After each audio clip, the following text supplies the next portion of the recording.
Oratio Imperata para sa proteksyon laban sa COVID-19.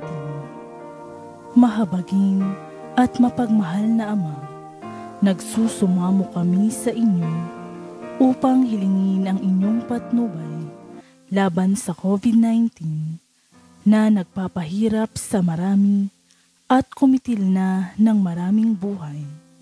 Tunghayan ninyo kami ng may pagmamahal at ipag-adya kami ng inyong mapaghilom na kamay mula sa takot sa karamdaman at kamatayan.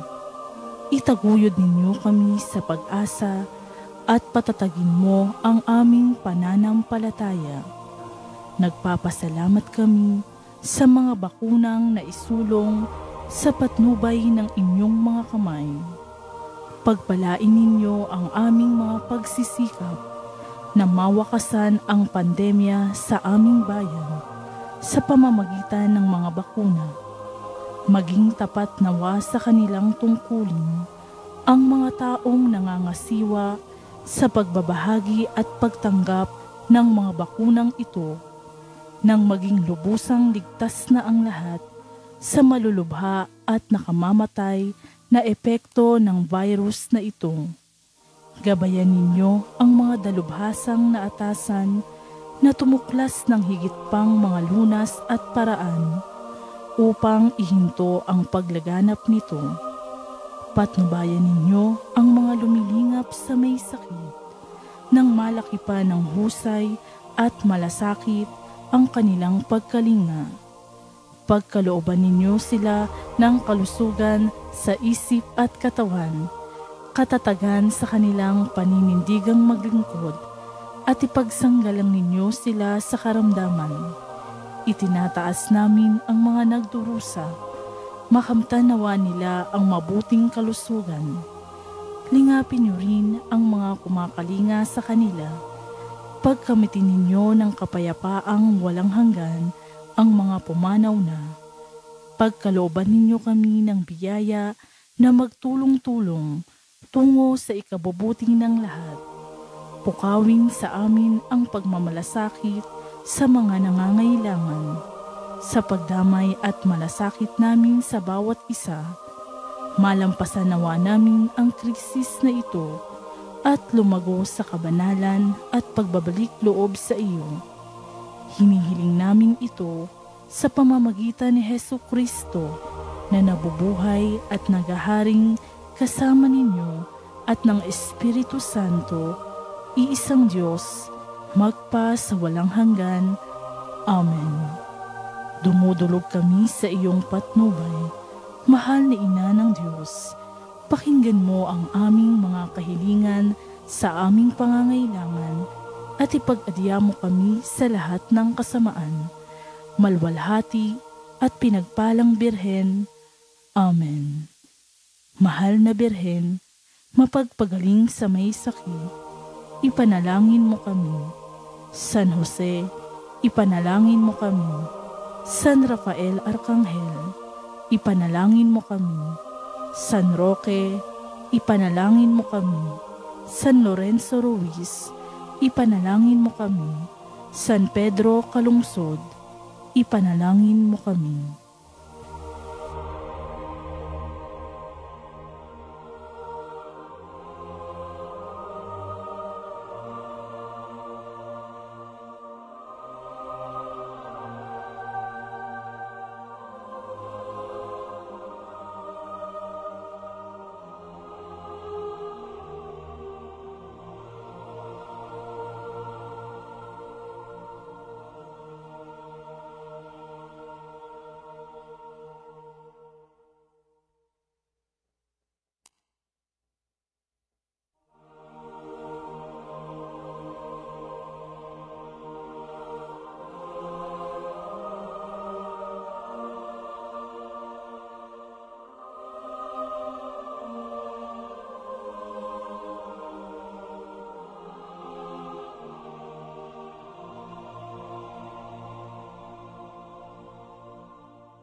Sumayo po ang lahat.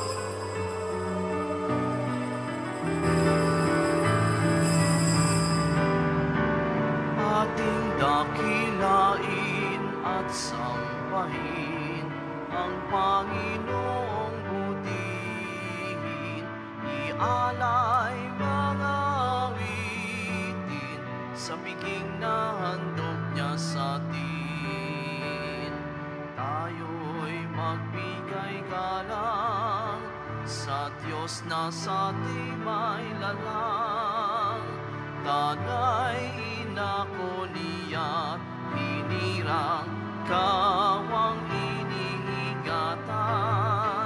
Ating dakilain at sambahin ang Panginoong butihin, ialay mga awitin sa piging na handog niya sa atin.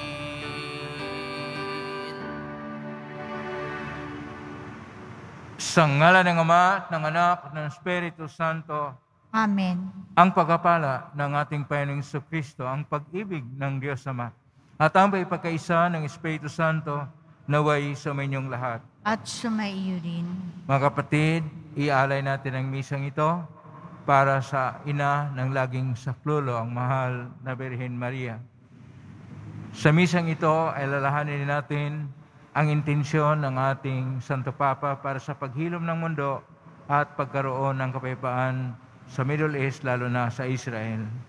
Atin ding ialay ang ating misang ito para sa kaligtasan ng lahat ng mga pamilya na napektuhan sa COVID-19. Mga kapatid, tinipon tayo bilang kaanib ng angkan ng Diyos. Kaya dumulog po tayo sa maing Panginoong nagpapatawad ng lubos. Sinugong tagapagpagaling sa mga nagsisisi, Panginoon, kaawaan mo kami. Panginoon, kaawaan mo kami. Dumating na tagapag-anyayang, mga makasalanan ay magsisi, Kristo, kaawaan mo kami.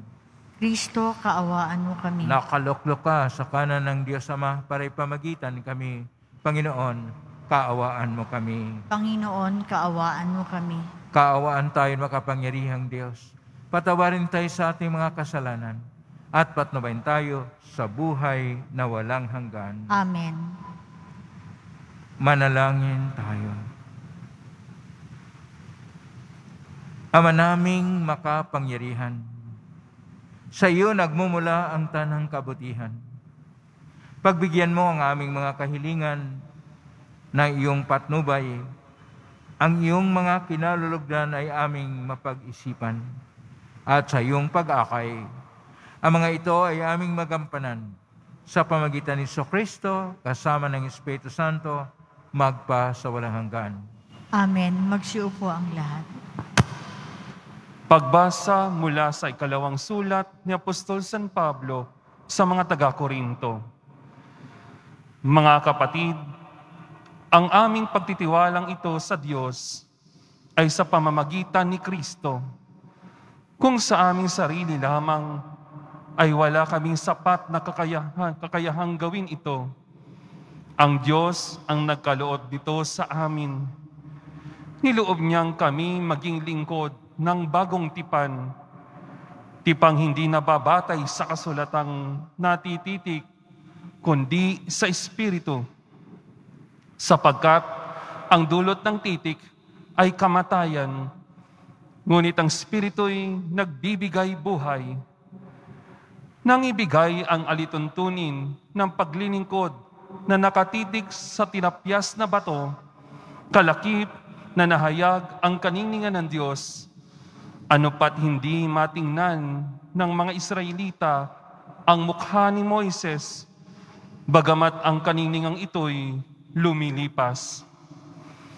Kung ang paglilingkod na batay sa kautosang nakatitik na nagdala ng kamatayan ay dumating na may kalakip na kaningningan, gaano pa kaya ang paglilingkod ayon sa Espiritu? Kung may kaningningan ang paglilingkod na nagdudulot ng hatol na kamatayan, lalo pang maningning ang paglilingkod na ang dulot ay pagpapawalang sala. Dahil dito, masasabi natin na ang dating ningning ay wala na, sapagkat nahalinhan ng halo pang maningning. Kung may kaningningan ang lumilipas, higit ang kaningningan noong nananatili magpakailanman. Ang salita ng Diyos. Salamat sa Diyos. Diyos na makapangyarihan, ikaw ay tunay na banal. Diyos na makapangyarihan, ikaw ay tunay na banal. Ang poon na ating Diyos ay lubos na papurihan. Sa harap ng trono, siya'y sambahin ang ngalang banal. Diyos na makapangyarihan, ikaw ay tunay na banal. Si Moises at Aaron, mga saserdote niya, at si Samuel na may lingkod na sa kanya ay sumamba. Nang ang pooy dalanginan, dininig naman sila. Diyos na makapangyarihan, ikaw ay tunay na banal. Ang poon ay nagsalita sa gitna ng mga ulap. Sila naman ay nakinig. Utos niya ay tinupad. Diyos na makapangyarihan, ikaw ay tunay na banal. O poon na aming Diyos, sinagot mo sila agad. At ikaw ay nakilalang Diyos na mapagpatawad. Ngunit pinagdurusa mo kung ang gaway hindi tumpak. Diyos na makapangyarihan, ikaw ang tunay na banal. Ang Diyos nating Panginoon, dapat nating papurihan. Sa banal na bundok niya, sambahin ang kanyang ngalan. Siya'y ating Panginoon, siya'y ating Diyos na banal. Diyos na makapangyarihan, ikaw ay tunay na banal. Magsitayo po ang lahat.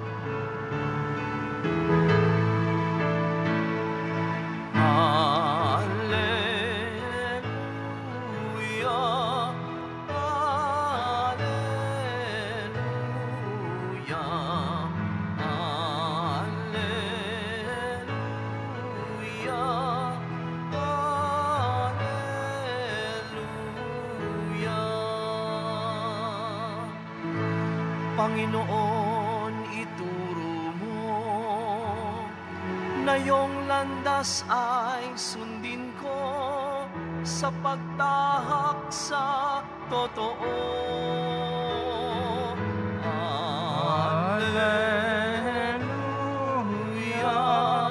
Alleluia,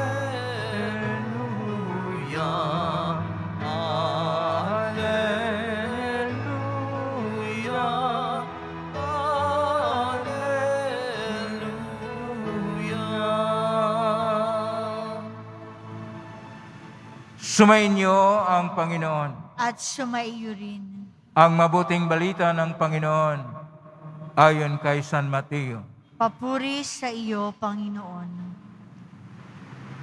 Noong panahong yun, sinabi ni Jesus sa kanyang mga alagad, "Huwag ninyong akalaing naparito ako upang pawalang bisa ang kautusan at ang mga aral ng mga propita. Naparito ako, hindi upang pawalang bisa, kundi para ipaliwanag at ganapin ang mga iyon. Tandaan niyo ito. Magwawakas ang langit at ang lupa, ngunit ang kaliit-liitang bahagi ng kautusan ay di mawalang bisa hanggat hindi nagaganap ang lahat. Kaya't sino mang mapagwalang halaga kahit sa kaliit-liitang bahagi nito at magturo ng gayon sa mga tao, ay ibibilang na pinakamababa sa kaharian ng Diyos. Ngunit ang gumaganap ng kautusan at nagtuturo na tuparin iyon, ay bibilang na dakila sa kaharian ng Diyos. Ang mabuting balita ng Panginoon. Pinupuri ka namin, Panginoong Heso Kristo. Magsiupo ang lahat.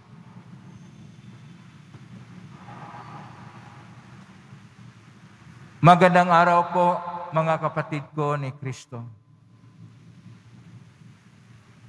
Atin pong ninanais at andikain na magkaroon ng kaayusan ang buhay natin.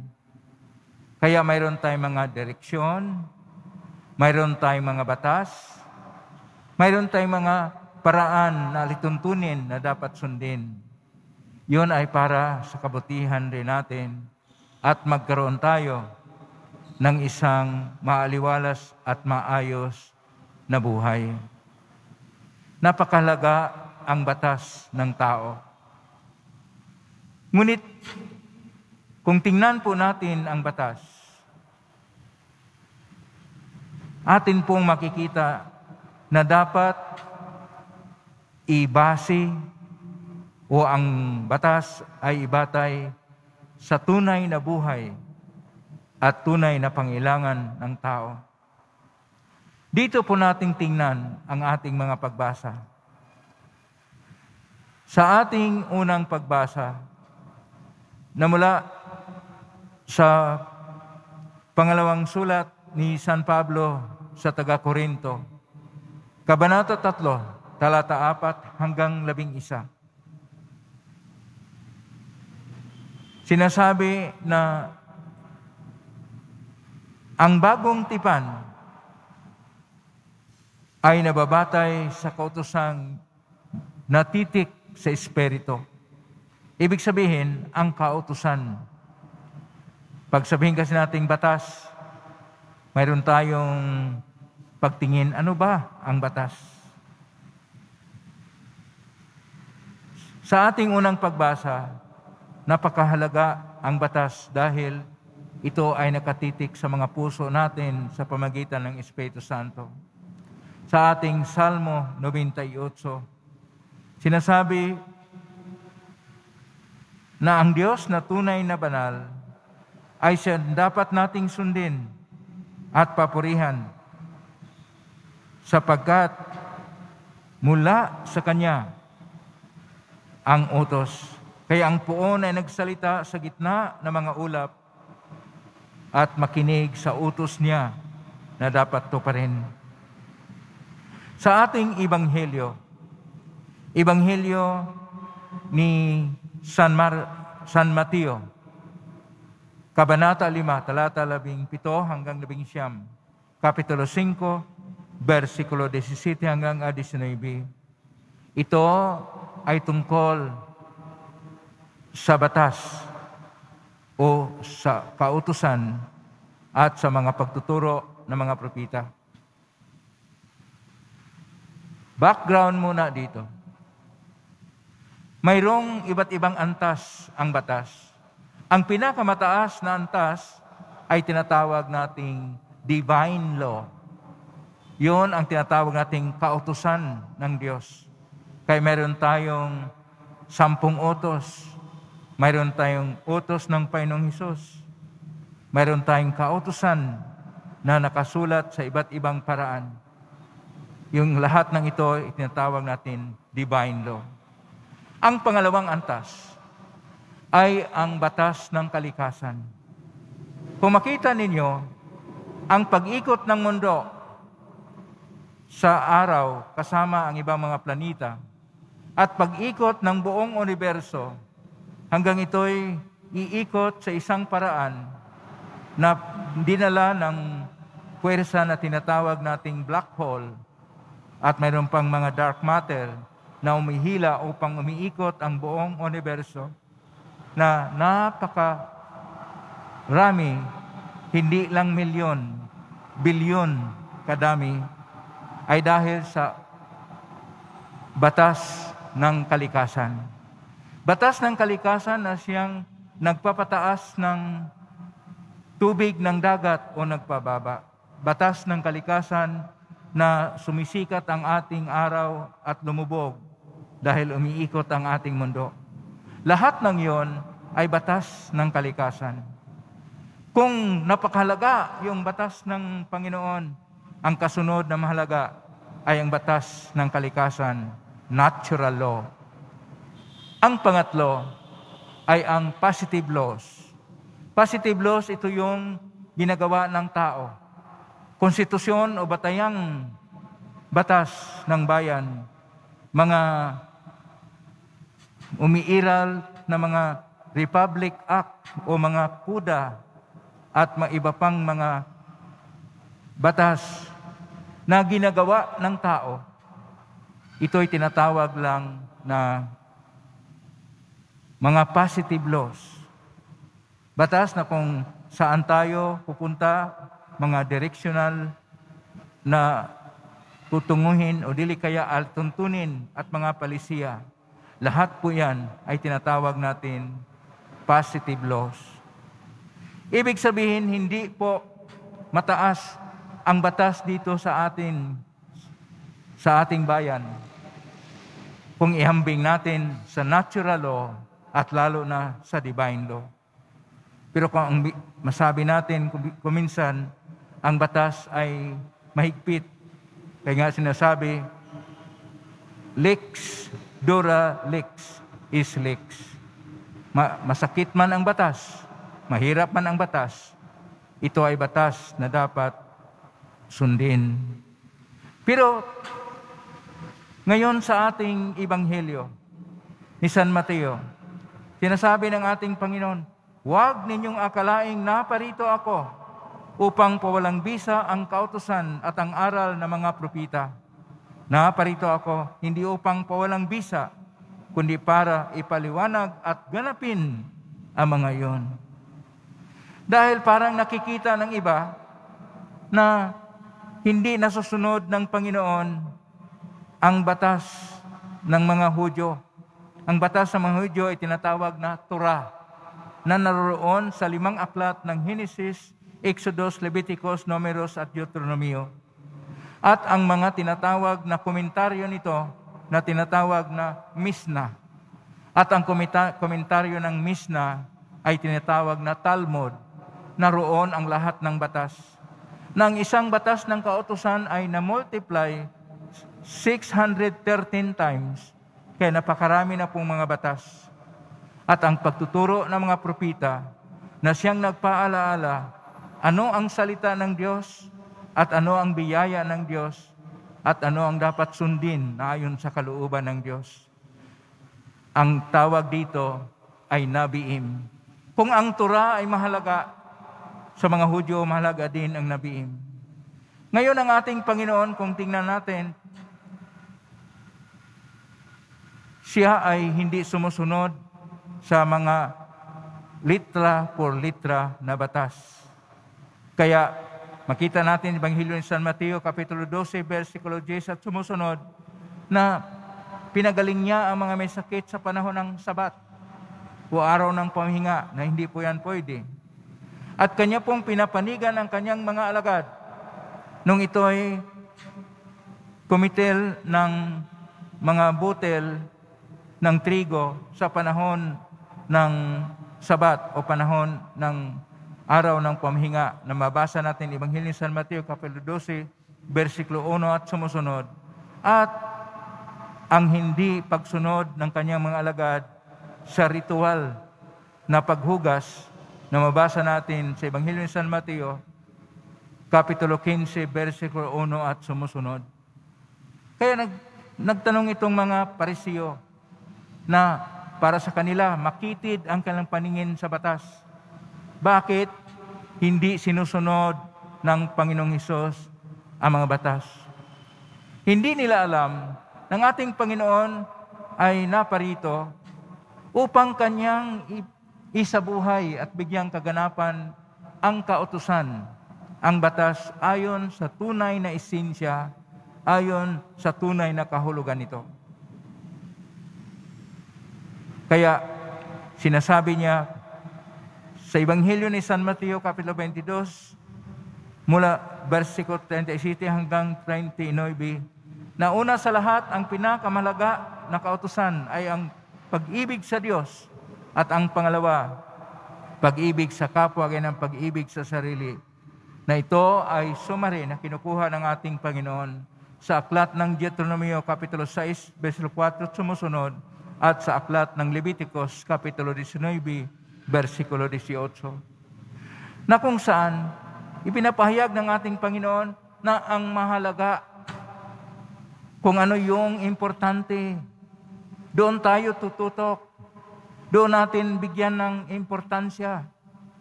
Kasi kuminsan, nakalimutan natin ang esensya ng buhay.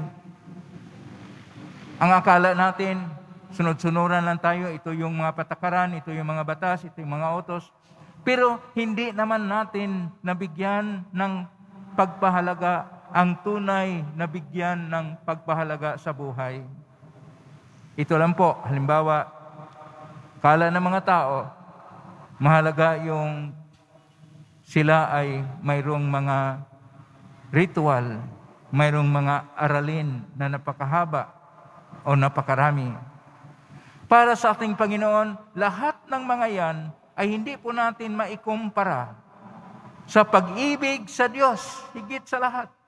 At pangalawa, pag-ibig sa kapwa, gaya ng pag-ibig sa sarili. Dahil ang esensya, ang pinakabuod ng lahat ng batas ay nasusulat sa puso. Pahalagaan natin kung ano ang dapat pahalagahan. Huwag po nating basta't magiging tayo na ang mga hindi mga maituring na esensyal, gaya ng pagkaroon ng laro sa cellphone, paglalaro sa computer dahil mayroong tinatawag na mga cyber games o internet games. Nawala na ang ating direksyon na ating tuunan at tutukan ang pinaka-importante sa buhay. Kaya, sa ating pagbasa ngayon, bigyan nating pagpahalaga kung ano ang mahalaga. Walang iba kundi ang Diyos. Wala siyang ibang utos sa atin. Pag-ibig na wagas at tunay, higit sa lahat sa Diyos, at pag-ibig sa kapwa, gaya ng pag-ibig sa sarili. Magsitayo ang lahat.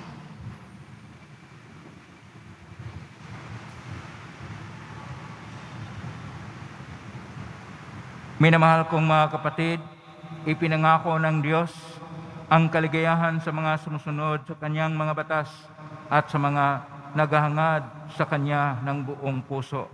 Atin pong itutugon, Diyos ng kaayusan, manatili nawa kami sa iyong landas. Diyos ng kaayusan, manatili nawa kami sa iyong landas. Ang Santo Papa at mga obispo, sa pamamagitan ng kanilang pagtuturo at pamumuhay, naway humikayat sa kawan na sumunod sa pamamaraan ng pag-ibig ni Kristo. Manalangin tayo. Diyos ng kaayusan, manatili nawa kami sa iyong landas. Sa mga pamilya ng mga bansa, naway higit na magsumikap at maging masigasig upang makamit ang kapayapaan at matatag na mapanatili ito. Manalangin tayo. Diyos ng kaayusan, manatili nawa kami sa iyong landas. Ang mga mag-asawa, naway sa pagsubok, naway makadama ng alab ng pag-ibig ng Diyos sa kanilang pagsasamahan. Manalangin tayo. Diyos ng kaayusan, manatili nawa kami sa iyong landas. Para sa ating humaharap sa pagsubok na dulot ng COVID-19, upang mapuno ang ating mga puso ng pag-asa sa gitna ng dilim na dulot ng salot na ito. Manalangin tayo. Diyos ng kaayusan, manatili nawa kami sa iyong landas. Sa tahimik, ating ialay sa Panginoon ang ating sariling panalangin. Makapangyarihan at walang hanggang Ama, naway liwanagan ng iyong batas ng pag-ibig ang aming buhay.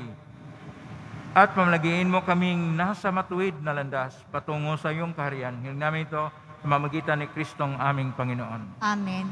Magsiupo ang lahat.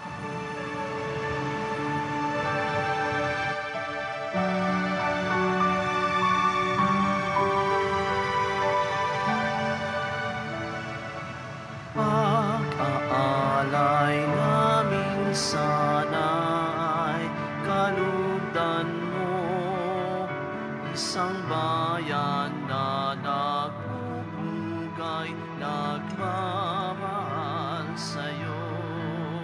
Saan yun itong tinapay na nagdudulot ng buhay at alak na sa kisag ng bigay mong kaligtasan. Magsitayo po ang lahat. Manalangin ay kapatid upang paghahain natin ay kalugdan ng Diyos Amang makapangyarihan. Tanggapin nawa ng Panginoon itong paghahain sa iyong mga kamay sa kapurihan niya at karangalan sa ating kapakinabangan at sa buong sambayanan niyang banal. Ama naming lumikha, tunghen mo't kalugdan ang paglilingkod na aming ginagampanan upang ang aming inihain na iyong marapatin at ang aming pag-ibig ay iyong pag-alabin sa pamagitan ni Kristo kasama ng Espiritu Santo, magpa sa walang hanggan. Amen. Sumainyo ang Panginoon. At sumaiyo rin. Itaas sa Diyos ang inyong puso at diwa. Tinaas na namin sa Panginoon. Pasalamatan natin ang Panginoong ating Diyos. Marapat na siya ay pasalamatan. Ama naming kapangyarihan, tunay marapat na ikay aming pasalamatan sa iyong paglingap at ng loob ang tayong likha mo't pinangasiwa sa San Sinukob. Sangad mong siya iwastong lubos, siya pinagdusa mo sa kanyang pagtalikod. Sa iyong pagiliw ang pinintulot na makabalik siya sa pamagitan ni Kristo Jesus. Kaya kaisa namang hel si awit ng papuri sa humpay sa kalangitan, kami nagbubunyi siyang kadakilaan.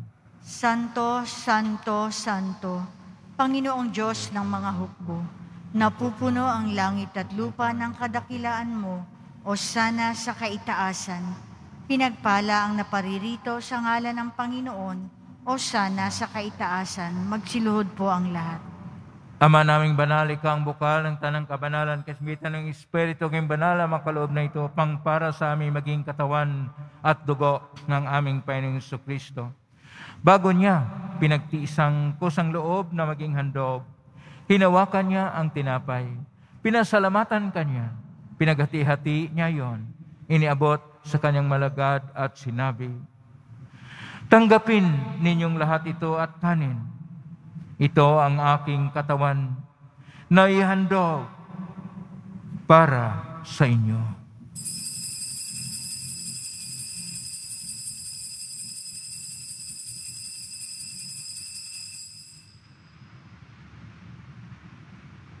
Gaya naman nang matapos ang hapunan, hinawakan niya ang kalis. Muli kanyang pinasalamatan. Inabot niya ang kalis kanyang malagad at sinabi, "Tanggapin ninyong lahat ito at inamin. Ito ang kalis ng aking dugo ng bago at walang tipan. Ang aking dugo na ibubuhos para sa inyo at para sa lahat sa ikapagpapatawad ng mga kasalanan. Gawin niyo ito sa pag-alala sa akin."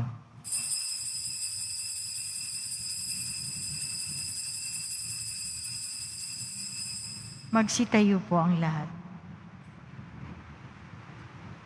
Ang misteryo ng pananampalataya. Si Kristo'y namatay, si Kristo'y nabuhay, si Kristo'y babalik sa wakas ng panahon. Ama, ginagawa namin ngayon ang pag-alala sa pagkamatay at muling pagkabuhay ng anak. At iniaalay namin sa iyo ang tinapay na nagbibigay buhay at ang kalis na nagkakaloob ng kaligtasan. Kami nagpapasalamat dahil kami minarapat na tumayo sa harap mo para maglingkod sa iyo.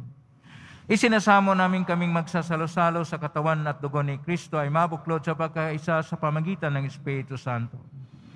Amalingapin ng simbahang laganap sa buong daigdig. Pususin mo kami sa pag-ibig kaisa ni Francisco na aming Papa, ni Broderick na aming Obispong tagapangasiwa, ni Jose na kinirang na Kardinal ng Tanang Obispo at ng Tanang Kaparian. Alalahanin mo rin, mga kapatid naming naimlay, may pag-asang sila muling mabuhay, ganda ng lahat ng mga pumanaw. Kaawaan mo sila at patuloyin sa iyong kaliwanagan. Kawan mo dapatin kaming lahat na makasalo siyang buhay na walang wakas. kaisa naman na Birhen Maria na ina ng Diyos, ng kabiyak ng puso niyang San Jose, kaisa mga apostol, ni San Juan Bautista, ni San Efren, ni San Roque, ni San Lorenzo Ruiz de Manila, ni San Pedro Calungsod, at ng lahat ng mga banal na namuhay dito sa daigdig ng kalugod-lugod sa iyo. May pagdiwang nawa namin ang pagpupuri sa ikarangal mo sa pamagitan ng anak na aming Panginoong Hesus Kristo. Sa pamamagitan ni Kristo, kasama niya at sa Kanya, ang lahat ng parangal at papuri ay sa iyo, Diyos Amang makapangyarihan, kasama ng Espiritu Santo, magpasawalang hanggan. Amen. Amen. Amen.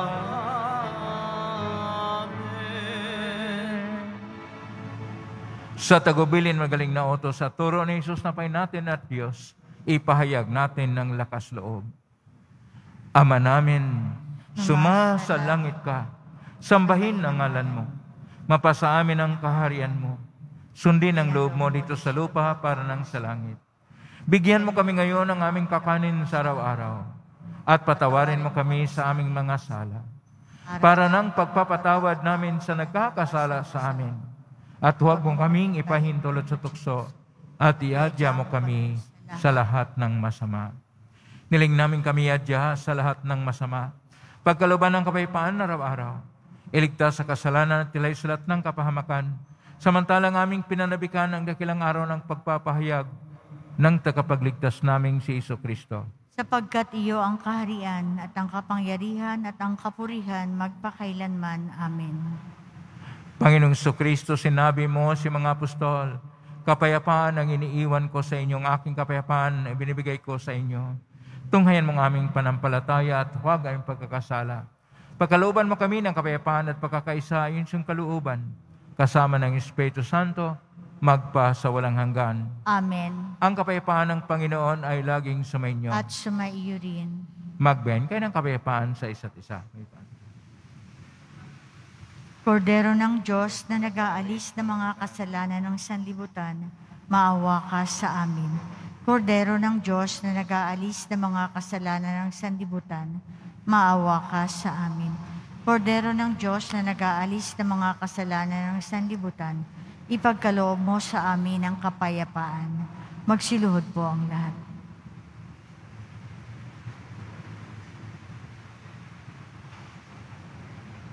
Ito ang kordero ng Diyos. Ito ang nag-aalis na makasalanan ng sanlibutan. Mapalad ang mga inaanyayahan sa piging ng kordero. Panginoon, hindi ako karapat-dapat na magpatuloy sa iyo, ngunit sa isang salita mo lamang ay gagaling na ako. Katawan ni Kristo. Amen.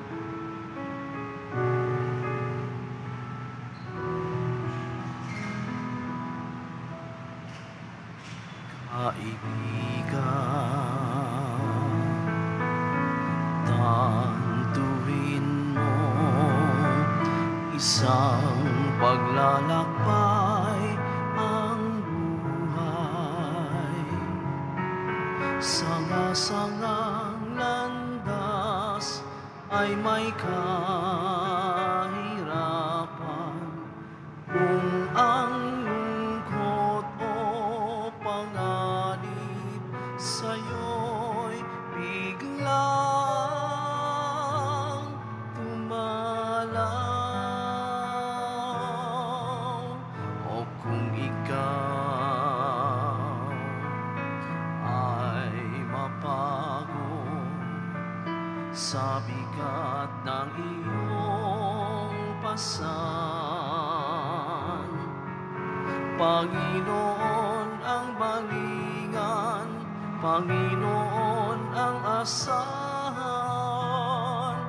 Wika niya'y halina, lumapit sa akin. Kayong mga napapagal, aking pag-igin, hawahin, bigat ng iyong pasanin, ay aking pagkakaanin. Halina, kaibigan, lumapit sa akin. Wika niya'y halina, lumapit sa akin. Kayong mga napapakal, aking pag-igin, hawahin, bigat ng iyong pasanin,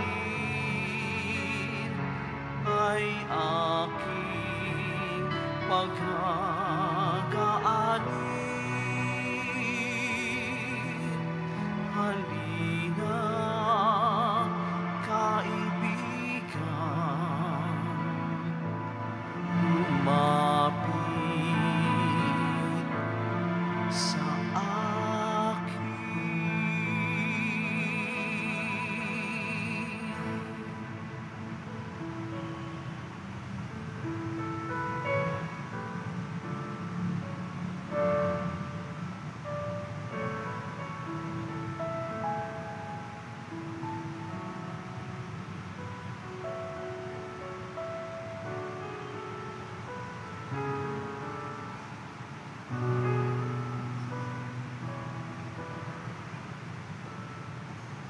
Paalaala, pagkatapos po ng banal na misa, bibisikan ng tubig ang lahat, manatili lang po sa inyong mga upuan o sa inyong mga lugar. Pagkatapos ng pagwiwisik, manatili munang nakaupo at hintayin ninyong tawagin ang kulay ng inyong inuupuan bago makalabas ng ating simbahan. Marami pong salamat. Magsitayo ang lahat. Manalangin tayo. Ama naming mapagmahal, ang pagganap sa iyong pag-ibigay kagalingan ay pumawi nawa sa aming mga nagawang pagsuwayin at magdulot nawa ng iyong mga kinalulugdan sa pamagitan ni Jesucristo kasama ng Espiritu Santo magpa sa walang hanggan. Amen. Panalangin kay San Roque. O pinagpalang San Roque, pintakasi na may karamdaman, ingapin po ang mga kapatid na sa banig ng karamdaman. Ngayong pamagitan ng isda makapangyarihan ni kayo narito pa sa daigdig, maraming gumaling dahil sa pag-antanda mo sa kanilang kamalmahalang krus. Ngayon kayo luwalhati na dyan sa langit nalik kaming pamagitan ni lubhang magaling. Ialay mo po sa Panginoong Diyos, yaring amang hinaing sa tulong po ninyo, ay makamit ang kagalingan ng aming kaluluwa at katawan, pakundangan sa mahirap at sakit ng Panginoong Jesucristo sa iyo pong mga panalangin. Amen.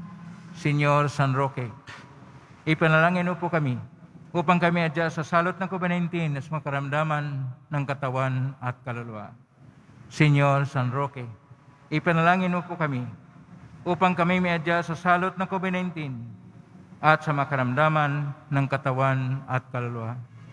Señor San Roque, ipanalangin mo po kami upang kami may adya sa salot ng COVID-19 at sa makaramdaman ng katawan at kaluluwa. Maraming salamat po sa inyong pakilahok sa banal na misa, kayong narito sa loob at sa labas ng dambana ng itim na Nazareno. Naway ang inyong panalangin ay pakinggan ng Pong Hesus Nazareno. Salamat sa ating commentator, sa ating lector, sa ating mass server, sa ating lay minister, sa ating choir, sa IT, sa ating ushers at health team, sa ating collectors at mga iyos, na nagtutulungan upang magkaroon tayo ng maayos at makabuluhan na pagdiriwang, pagpalain ka ng Panginoon Diyos. Salamat sa mga walang sawang nagbibigay ng tulong at donasyon upang ang Quiapo Church ay makatulong sa mga kababayan nating pinahirapan ng gusto dahil nitong napakabagal, napakatagal, napakahaba, napakahigpit at napakahirap na lockdown ang quarantine policy ng Pilipinas. Salamat sa iyong tulong, pagpalain kayo ng Panginoon Diyos. Alalahanin po natin ang divine law, kautusan ng Diyos, ibigin ng Diyos higit sa lahat, ibigin ng kapwa-tao ng pag-ibig sa sarili, ay higit sa lahat ng mga batas. Ngayon po ang kusbas sa mga dibuto ng mga kilingan, dasalan at timahin. Isama po natin dito ang kusbas sa mga may karamdaman at sa mga nagdiriwang ng kilang kaarawan at kilang anibersaryo ngayon. Sumainyo ang Panginoon. At sumaiyo rin. Mahal na pong Jesus Nazareno, inihag mo siya ng cross ang walang maloy na pag-ibig ng Diyos ang katauhan. Pakinggan mong kilingan ka na nagsusumamo sa iyo. Makamtan nawa nila ang iyong katugunan at tanggapin ang kasagutan na may utang na loob na tinatanaw. Basbasan di po ninyo ang mga dalang mga imahin at dasalan. Basbasan na may karamdaman, lahat ng mga nagkasakit sa COVID-19. Basbasan ang mga frontliners. Basbasan ang nagdiriwang ng kanilang kaarawan at ng kanilang mga anibersaryo ngayon. Basbasan ang lahat sa kanilang mga intensyon. Sa pamagitan ng benisyon ito, naway maalala ang pangako ng sa binyag na ikaw ay kanilang ibigin at paglingkuran bilang Panginoon magpa sa walang hanggan. Amen. Pahabol pala bago ako magbigay ng pagwasbas. Ang Quiapo Church ay isa po sa tinatawag na pilgrimage na place ngayong panahon ng 500 years of Christianization sa Pilipinas. Mayroon po tayong Holy Door. Pagdaan po ninyo doon sa Holy Door, pag kayo nakapagkumpisal at nakapagdasal ng kailangang dasal at dadaan kayo doon, magkaroon kayo ng plenary indulgence. Doon po sa Porta Santa, ang daanan po ng papunta sa ating simbahan. Kaya kailangan po na tayo ay dadaan doon. Pero pag alis po natin, dito po tayo sa Tagiliran, papuntang Quezon Boulevard. Pero pag dadaan kayo sa Porta Santa, dapat nakatapos kayo sa pagkumpisal at pagdasal. Sumainyo ang Panginoon. At sumainyo rin. Pagpalain kayo makapangyarihang Diyos, Ama at Anak at Espiritu Santo. Amen. Humay kang taglay ang kaipaan at pag-ibig at pag-asa ng Pong Isus Nazareno. Salamat sa Diyos. Purihin natin ang Pong Isus Nazareno.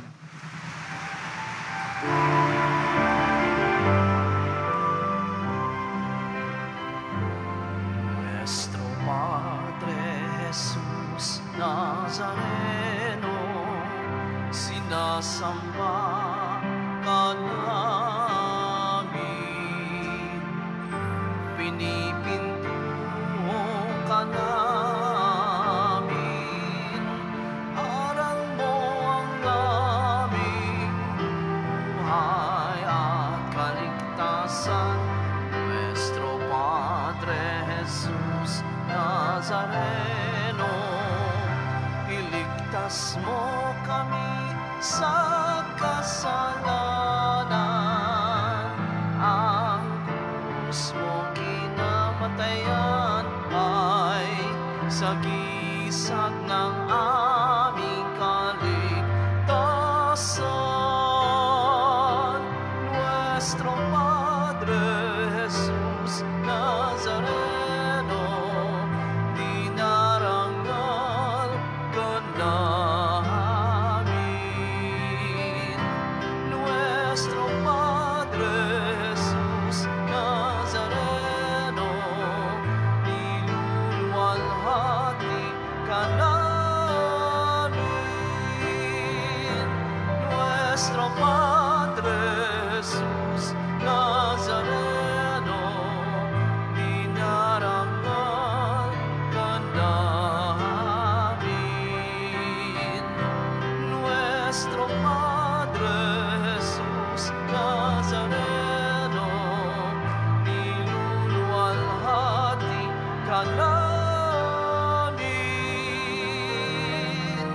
Maupo muna po sandali at hintayin nating tawagin ang kulay ng inyong inuupuan bago makalabas ng simbahan.